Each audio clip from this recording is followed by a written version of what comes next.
Hello, Mystorians. We are back to talk about The Gilded Age, Season 2, Episode 1, but this time it is strictly all about the fashions in the episodes.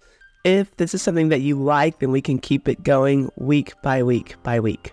And you can probably hear it in my voice. I'm still a little bit under the weather, but that's okay. We're going to get through this. I'm just going to put pictures of the dresses that we saw from this episode on the screen, and we're going to give it a vote. I'm going to give it my vote.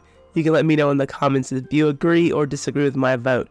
Each dress, and of course we're only judging the dresses because the men, they wear their suits, they wear their liveries, they wear the same thing. But we're looking at the ladies' fashions. So the categories are, heck yes, if we really, really like it. I guess if it's okay, and hot mess if that dress needs to go in the trash. So let's get it going. I want to start this on a very positive note because if you know, I was not a big fan of Bertha's wardrobe last season. I know some of you loved it. I really only loved her outfit when she went to the opera that night that she had on that beautiful blood red cape.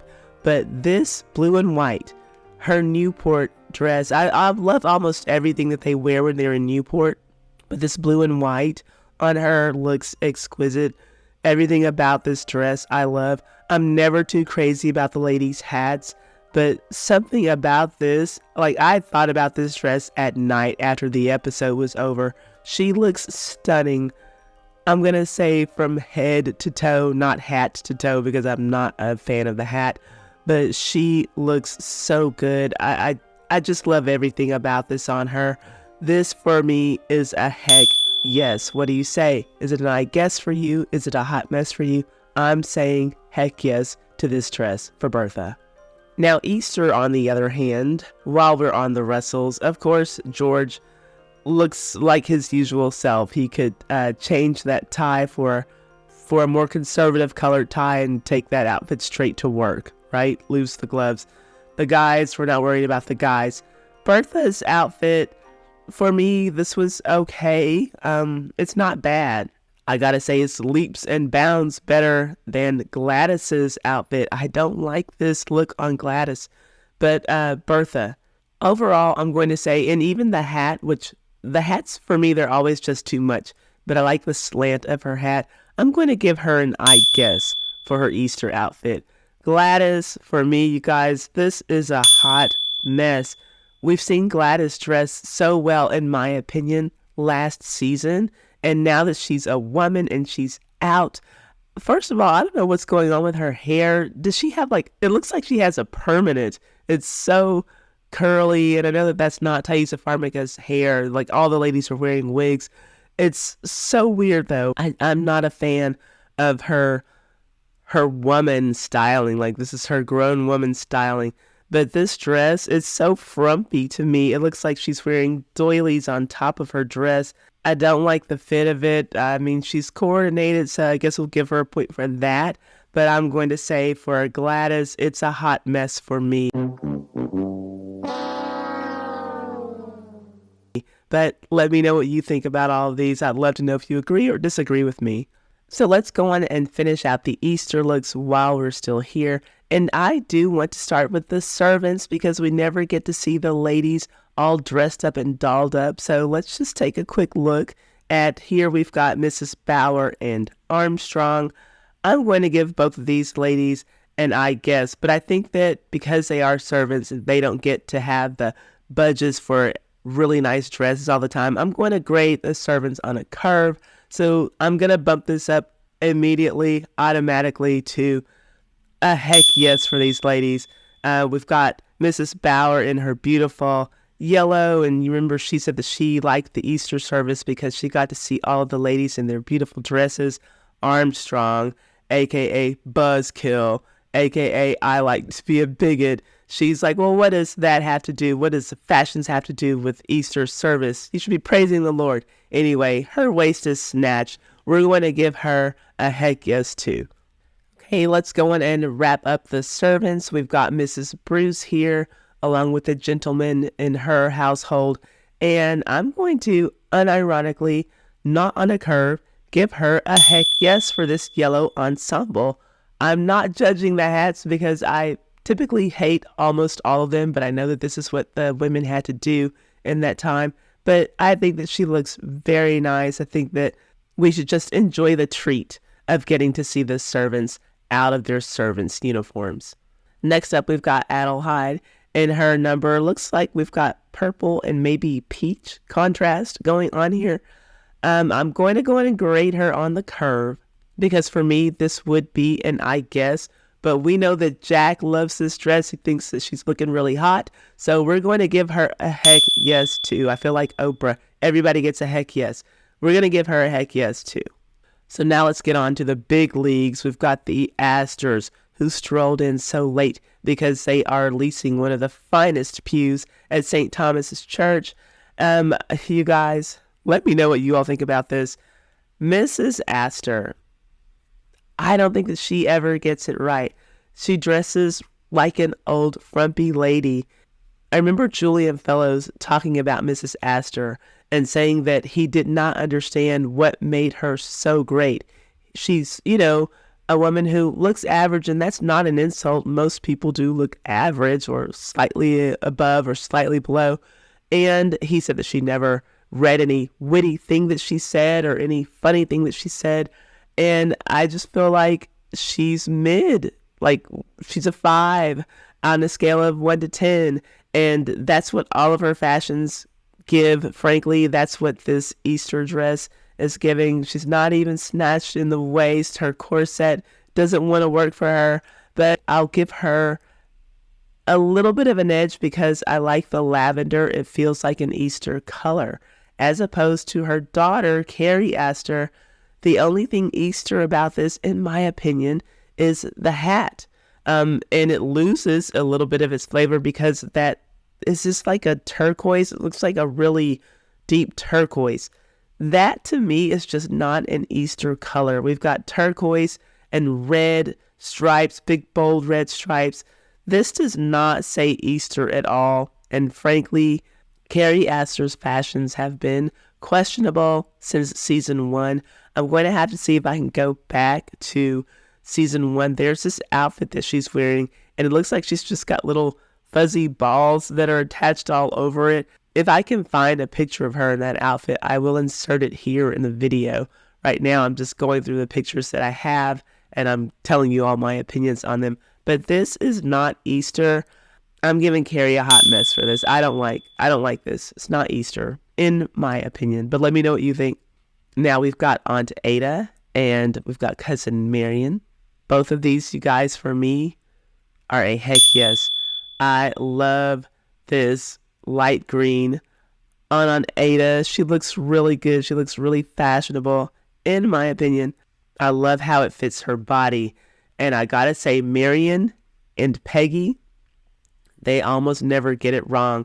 Marion, of course, it's a heck yes. I love this. Her yellow with her pink. And she just wears these clothes so well. She and Peggy both, and I don't know if it's because they're younger, and typically Gladys, I almost always think that they are hitting the mark, but they look fabulous to me. And here's another, I think, a slightly better photo of Ada, but here she is with her sister, Aunt Agnes. And I'm going to say, you guys, I'm giving Aunt Agnes, even though she's one of my favorite characters on this show, I love how frank she is. I'm going to have to give her an I guess for this. She's dressing, according to her age. She's a woman of a certain age, and she's doing the best that she can. It still flows really nicely on her body, but there's something about that 3/4 inch sleeve. I guess is that part of a cape that's happening. I don't like how that cuts off the arms on her, but beyond that, she did the best that she could. She walked to the church for Easter because that's what she's always done, and she's not getting any older, unlike her sister, Ada, who is actually the younger sister. I thought that was a cute exchange between them on the show. And Ada, I've got to give it to her. She is wearing that dress. And in this picture, we can see a little bit of Oscar in the background, who I thought looked very nice, very dapper for Easter with his touch of yellow. He looks really good. And we know that the Scotts didn't have quite the Easter that everyone else had. They were in mourning.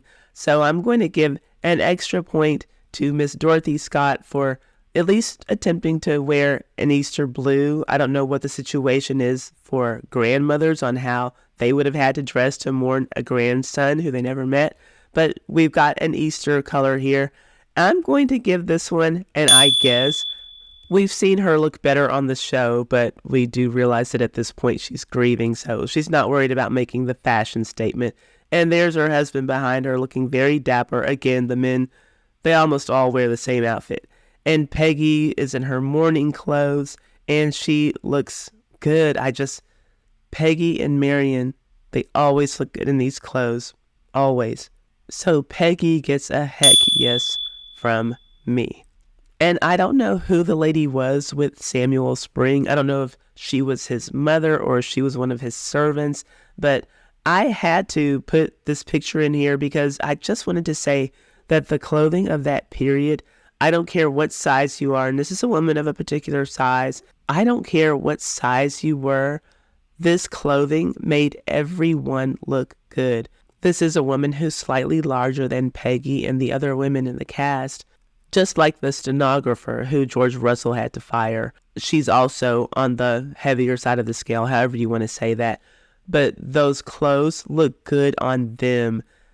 Something about, I'm sure it's the corsets, they help the effect.